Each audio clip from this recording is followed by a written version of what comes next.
Welcome to the Deep Dive.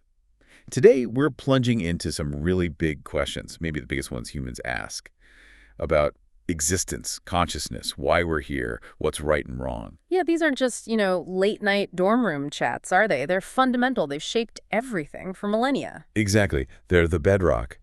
But what's fascinating now is we have this entirely new lens, a new partner almost, to explore them with. Artificial intelligence. Right. And it's not just about AI maybe giving us different answers. No, it's more profound. It seems AI is changing how we ask these questions, how we even frame them. That's the core of it. So our mission today is to really unpack that. We're drawing on some deep scientific inquiry, looking at how AI analyzes, understands, and, well, maybe even explains these fundamental human things, past, present, and maybe future. It gets pretty mind-bending. Lots of surprising turns here. Okay, let's start with this idea of AI becoming almost a new way of doing science itself. The sources talk about Mate science, the science of science. What happens when you plug AI into that? Well, it creates this really interesting feedback loop. AI studies how we do science, our methods, biases, everything. Those insights then help us improve our science.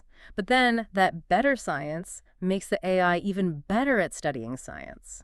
You see? Okay, so it's a self-improving cycle for discovery itself. Exactly. It's recursive. It optimizes the whole process of asking and answering. So it's not just finding answers faster, it's making the way we find answers better.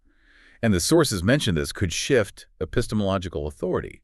That sounds significant. It is. I mean, traditionally, we humans, philosophers, scientists decide what counts as knowledge, right? How we know things. Right. But AI isn't just learning our rules. The suggestion is it's starting to synthesize new ways of understanding. It's like it's not just reading philosophy. It could eventually be writing it. Wow.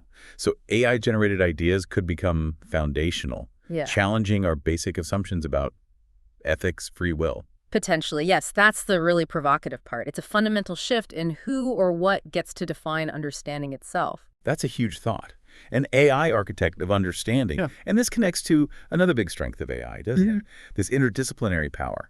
Ultimate questions don't stay in neat boxes. Absolutely not. And AI's superpower here is pulling together massive amounts of data from totally different fields: physics, biology, philosophy, you name it. Things humans struggle to connect just because of the sheer scale. Precisely. It can spot patterns across disciplines that we'd likely miss. It could potentially bridge that old gap between the sciences and the humanities, creating a more, holistic view. Okay, integrating knowledge across divides. And then there are these virtual laboratories. Yeah. The Centaur model comes up. What is that? Right, the Centaur model. It's an advanced AI that's been trained on something like, I think, over 10 million real human decisions from psych experiments. 10 million, wow. Yeah, so it's not just predicting simple choices, it's simulating complex human behavior. It can anticipate how you might react, adapt its responses. So you can run experiments ethically. Exactly. You can create these virtual labs to test ideas about human thinking or how societies might evolve without any real-world risk. It's a safe space for complex what-ifs. That sounds incredibly useful for understanding ourselves. Yeah. Okay, let's shift a bit. How is AI impacting our very sense of reality, consciousness, intelligence? There's this phrase, the digital Plato's cave. Yes. And this isn't just about the social media echo chambers we already see, though that's part of it. It goes deeper. Much deeper. Imagine AI getting so good it can generate a perfectly tailored reality just for you, curating everything, news, art, maybe even simulated interactions. So my reality might be totally different from yours, curated by AI. That's the implication. It could fragment our shared sense of objective reality, makes finding common ground incredibly difficult. What does truth even mean in that scenario? That's unsettling. And if AI can shape our reality like that, what about free will?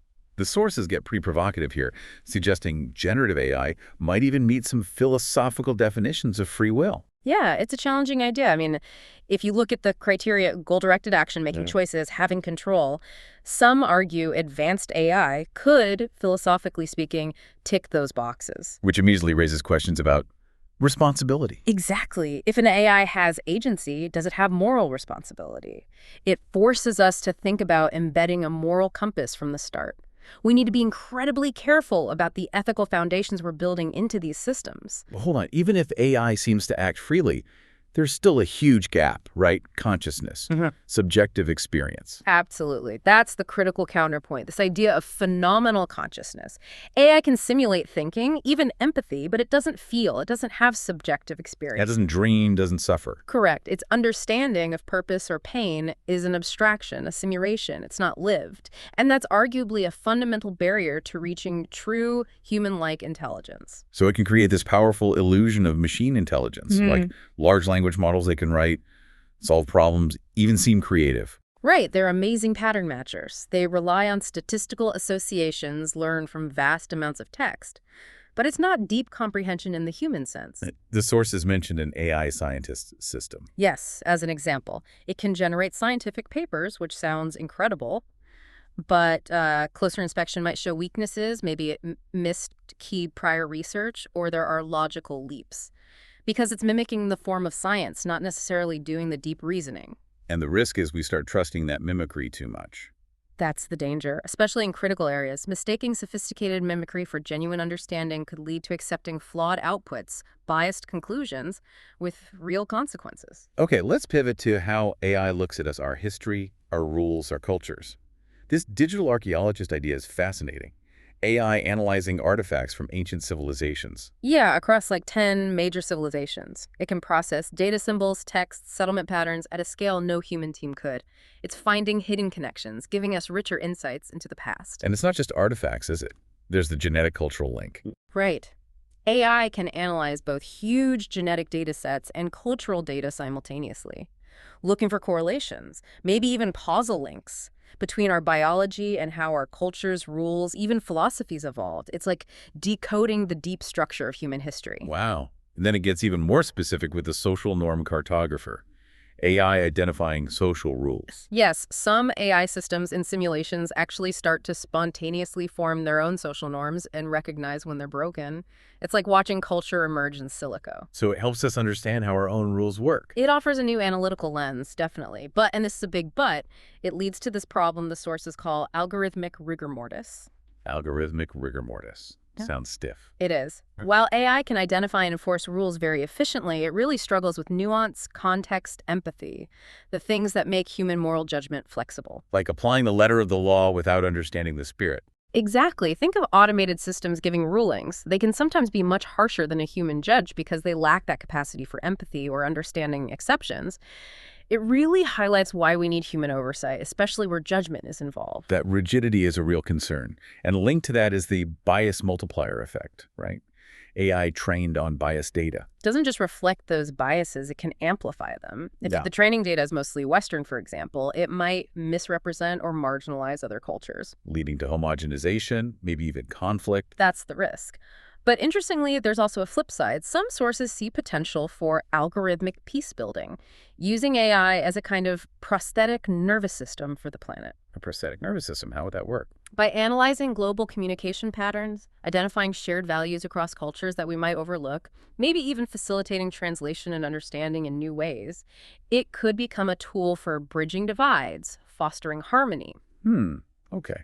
Let's talk about well-being and meaning. There's huge potential here with personalized flourishing pathways. Oh, absolutely.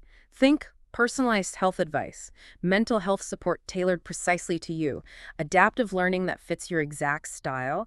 AI could genuinely help individuals optimize their lives, their development. Creating these unique paths for each person to thrive sounds amazing, but there's that digital empathy gap again. Right.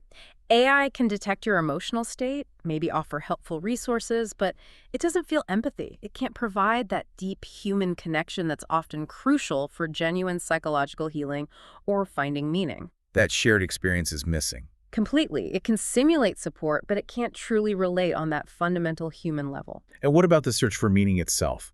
AI as a meaning-making mirror. Analyzing philosophy texts is one thing, but what are the risks? The risk is what the sources call AI-fueled spiritual delusions. Because AI often aims to be agreeable, it might just reflect back what you want to believe about your purpose or the universe. Like an echo chamber for existential ideas. Sort of, yes. It could encourage someone to spiral into fantastical thinking, blurring the line between genuine self-discovery and, well, technologically amplified wishful thinking. You need critical thinking more than ever. That's a really interesting downside. But conversely, there's evidence that having a strong sense of purpose is good for your brain physically. Yes, neuroimaging suggests that. And AI could help here. By analyzing your unique strengths, skills, interests, maybe it could help you identify and cultivate a sense of purpose, sort of optimizing your brain for well-being by finding your path. Guiding you towards a more meaningful life based on data about you. Potentially. And connecting this to the really big picture, AI's sheer computational power can accelerate discovering fundamental laws in physics, math, revealing that deeper mathematical beauty of the universe. Which isn't meaning itself, But it provides a more complete, maybe more elegant description of reality. And understanding that underlying order can be profoundly meaningful for many people. It informs the philosophical quest. that makes sense. But this leads to maybe the most mind-bending paradox. Yeah. The predictability paradox. Ah, yes. AI gets better and better at predicting our choices, our behavior, sometimes with scary accuracy. Yet, we still feel like we have free will. Exactly. So if an AI can predict what you're going to do, are you really free? Physics might lean towards determinism, but our subjective experience screams free will. AI's predictive power just throws that ancient philosophical dilemma into incredibly sharp relief. It forces us to confront it directly. Okay, so finally, let's pull this together with the ethics in the future. AI acts as an ethical mirror, reflecting our own biases back at us. Right. When we see bias like Western-centric views in AI output, it's often because it was in the training data we created. It forces us to look at our own societal prejudices. Offering a chance for ethical upskilling, as the sources put it. Hopefully, yes. A chance to recognize and maybe correct our own collective blind spots. But this ties into the accountability vacuum. Because these systems are becoming more autonomous, more like black boxes. Precisely. Especially in high-stakes areas. If an autonomous AI makes a harmful decision, who's responsible? The programmer, the user, the AI. It's a huge legal and ethical gray area. It really underlines why human judgment and oversight remain absolutely critical. And if we rely too much on AI for these judgments, we risk moral de-skilling. That's the long-term worry. If we constantly outsource ethical decisions to algorithms, do we lose our own capacity for moral reasoning as individuals and as a society? We become less practiced at being moral agents ourselves. Potentially. Right. And alongside that, there's the digital divide of dignity. Meaning? If AI systems trained predominantly on data from certain cultures become the gatekeepers of information or opportunity, then individuals and cultures not well represented in that data can be marginalized, misrepresented, or simply not understood by the systems that increasingly shape our world. It's a new dimension of inequality. So given all this complexity, these risks and potentials, what do the sources suggest for moving forward? How do we build a balanced universe with AI? The consensus points towards building an ethical AI ecosystem. This isn't just one thing, it's integrated. It means thoughtful policy, public education about AI, and continuous ethical auditing of these systems. Practical steps like? Things like ensuring diverse and inclusive data, conducting regular bias audits, insisting on human-in-the-loop systems where people make the final call in critical situations, and generally boosting AI literacy across society. So it's about embedding our values into the entire life cycle of AI. Exactly. Proactive, ongoing governance to make sure AI develops as a tool that genuinely serves human flourishing and respects human dignity. So to kind of wrap up our deep dive today, it's clear AI is way more than just a faster calculator. It's becoming this active participant in our oldest philosophical quests, right? A digital archaeologist, maybe even an interpreter of cosmic laws. Absolutely.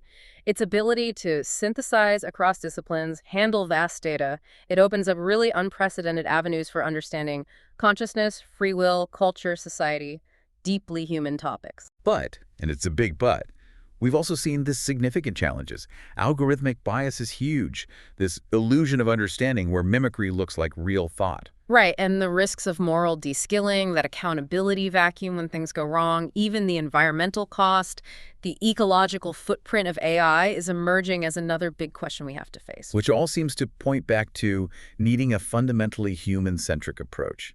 AI should support our inquiry, our wisdom, our moral sense, not replace it. Human oversight seems non-negotiable. We need to stay in the driver's seat. So the future of this whole incredible dialogue between us and AI really hinges on us, doesn't it? On our commitment to ethics, to working across different fields, and constantly asking what it means to be human in this new era. It really does. And it leaves you with a pretty profound final thought, I think. As AI helps us unlock secrets about the universe out there, maybe, just maybe, it will also help us finally understand the biggest mystery closer to home ourselves. This is DigitView.